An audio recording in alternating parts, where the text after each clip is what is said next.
Hello bachcho, welcome back to my channel. I am Pooja and today we are continuing our class 9 sample question paper. So today we are doing question number 34 of this question paper. We have already completed question 1 to question 33. If you haven't watched the first 33 questions, go check them out in my previous videos that are on my channel, or you can also select the playlist. तो चलिए start करते हैं. So we are given with the figure in this question in which AB is parallel to CD. तो AB जो line है ये CD के parallel given है एंड X डिग्री हमें X एंगल हमें निकालना है. ठीक है, तो देखिए हम क्या करेंगे. हमें इसमें कंस्ट्रक्ट करना है. ड्रॉ EF, यहाँ से EF और बनाइए. Let this be EF. ठीक है, तो draw EF parallel to AB और AB किसके पैरेलल है, CD के. तो तीनों लाइंस ये आपस में क्या हो गई, पैरेलल हो जाती. ठीक है, तो सबसे पहले हम देखेंगे. देखिए EF is parallel to CD. ये दोनों लाइंस क्या हैं, ये दोनों लाइंस आपस में पैरेलल है. और ट्रांसवर्सल क्या है, E इज अ ट्रांसवर्सल. अगर CE ट्रांसवर्सल है तो ये वाला एंगल प्लस ये वाला एंगल क्या होगा, angles on the same side of a transversal are supplementary. ये दोनों एंगल्स सप्लीमेंट्री हो जाएंगे. तो ये दोनों पैरेलल हैं एंड CE क्या है, इज अ ट्रांसवर्सल. तो let this angle be angle 1. तो या फिर हाँ चलिए एंगल 1. तो एंगल 1 प्लस 130 इक्वल टू 180. क्यों, because angles on the same side of the transversal are equal. ठीक है, तो एंगल 1 हमारा कितना आ गया, 180 माइनस 130 दैट इज 50 डिग्रीज. तो ये 50 हो गया हमारे पास. ठीक है, अब हमारे पास क्या है, देखिए EF AB के भी पैरेलल है ना. देखिए EF जो ये लाइन है वो AB के भी पैरेलल है. तो एक्स एंगल डिग्री और ये पूरा एंगल, ये दोनों भी क्या हो जाएंगे, 180 के इक्वल हो जाएंगे. ठीक है, क्यों, because angles on the same side, same हमारा यही वाला स्टेटमेंट रहेगा. Angles on the same side of the transversal are equal. तो यहीं पे कर देते हैं. देखिए यहाँ पे EF is parallel to AB and AE क्या है, AE इज अ ट्रांसवर्सल.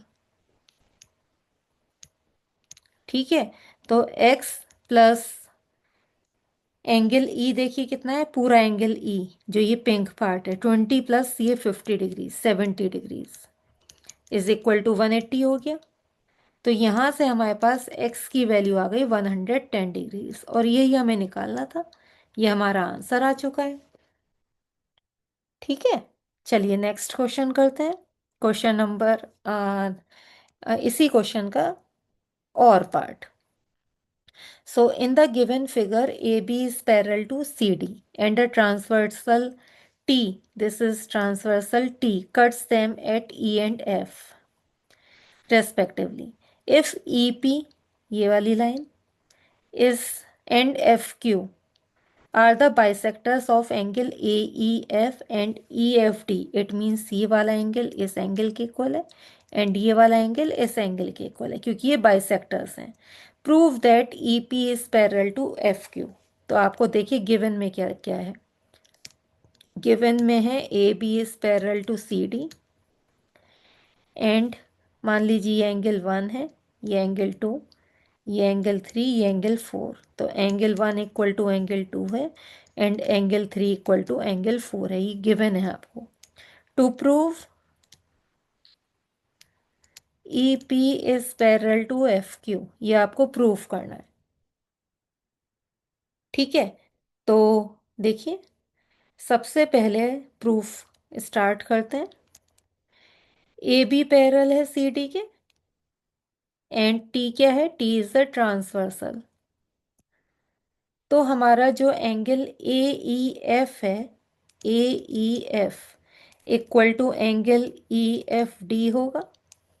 कौन कौन से एंगल्स, ये वाला पूरा एंगल इस पूरे एंगल के इक्वल होगा। क्यों, क्यों कैसे एंगल्स हैं ये, ऑल्टरनेट इंटीरियर एंगल्स। ठीक है, ये all pair of alternate interior angles हैं। अब अगर हम दोनों साइड हाफ से मल्टीप्लाई करते हैं तो half of angle A E F भी तो इक्वल होगा half of angle E F D के। ठीक है, half of angle A E F मान लीजिए एंगल 2 है, तो half of angle A E F is 2, equal होगा half of angle E F D. हम 3 ले लेते हैं, 4 की जगह हम 3 ले रहे हैं क्योंकि हमें 2 और 3 ही ज़रूरत है। अब आप चेक करिए, ये ऐसे डायग्राम है, ये एंगल 2 है, ये एंगल 3 है। ठीक है, एंड ये ई पी है, and this is F Q. अब 2 एंड 3 इक्वल हो गया, ये कैसे एंगल्स हैं लेकिन, ये तो ऑल्टरनेट इंटीरियर एंगल्स हैं, है ना। आप लिखेंगे but these are alternate interior angles. और अगर दो लाइंस के ऑल्टरनेट इंटीरियर एंगल्स इक्वल होते हैं तो जो दो लाइंस होती हैं वो पैरेलल लाइंस होती हैं। ठीक है, तो हमारे पास क्या आ जाएगा, this implies that P E is parallel to F Q. और यही आपको प्रूफ करना था, E P is parallel to F Q. ठीक है, तो आप लिख दीजिए हेंस प्रूफ्ड। ओके, चलिए नेक्स्ट क्वेश्चन करते हैं, क्वेश्चन नंबर 35।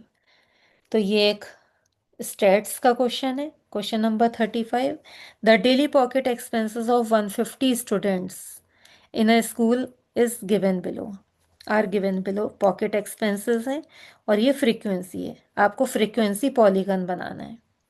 तो फ्रीक्वेंसी पॉलीगन बनाने के लिए पहले एक टेबल बनाते हैं। ठीक है, जिसमें क्लास इंटरवल है 40 to 50, 50 to 60, 60 to 70, 70 to 80, 80 to 90,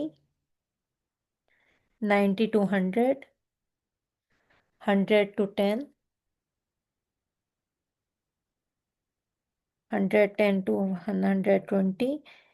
बहुत छोटा रह गया, एक जगह कम रह गई, 120 to 130। चलिए कोई नहीं।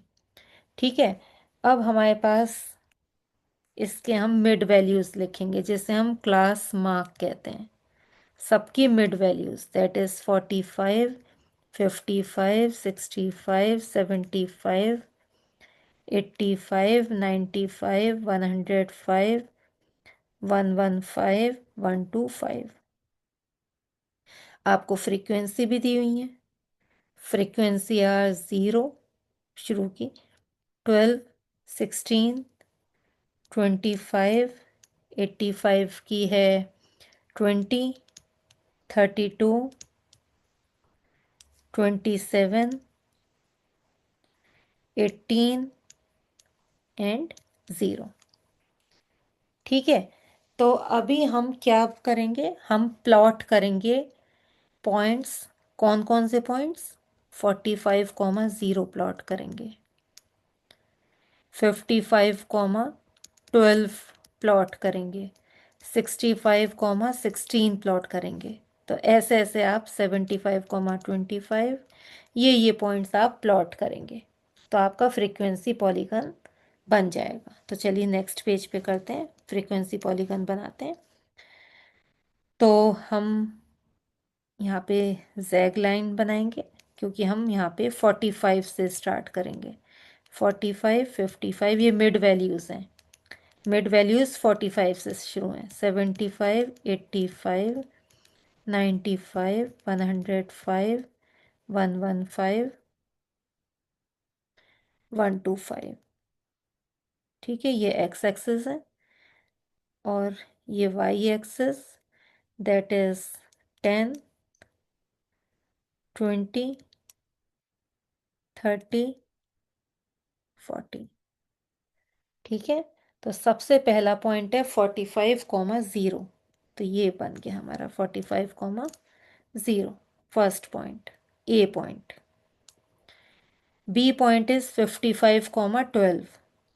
तो 55,12 ये पॉइंट बी है। Third point is 65,16। तो 65,16 कहीं यहाँ पे आ गया C point. 75,25 D point. 85,20 E point. 95,32 F point. 105,27 G. 115,18 H and last is 125,0। तो ये हमारा फ्रीक्वेंसी पॉलीगन बन गया। इसको हम क्या करेंगे, हम ज्वाइन करवा देंगे इसको। ठीक है, तो इनको आप ज्वाइन कर लीजिएगा और ये आपका फ्रीक्वेंसी पॉलीगन बन गया। ओके, तो दिस इज एक्स एक्सिस और यहाँ पे ये वाई एक्सिस है, ये फ्रीक्वेंसी है और ये नीचे क्लास मार्क है। इनको आप बीच में ना लिख के नीचे लिखिएगा, मेरे पास जगह नहीं है इसलिए मैं यहाँ पे लिख रही हूँ। Okay, so that's all for today. If this video helped you understand better, don't forget to like, share and subscribe my channel for more sample paper solutions, concept revisions and quiz challenges. Also, you can drop a comment below telling me which topic you want next, and I will see you in my next video. Until then, keep learning, keep practicing. Thank you.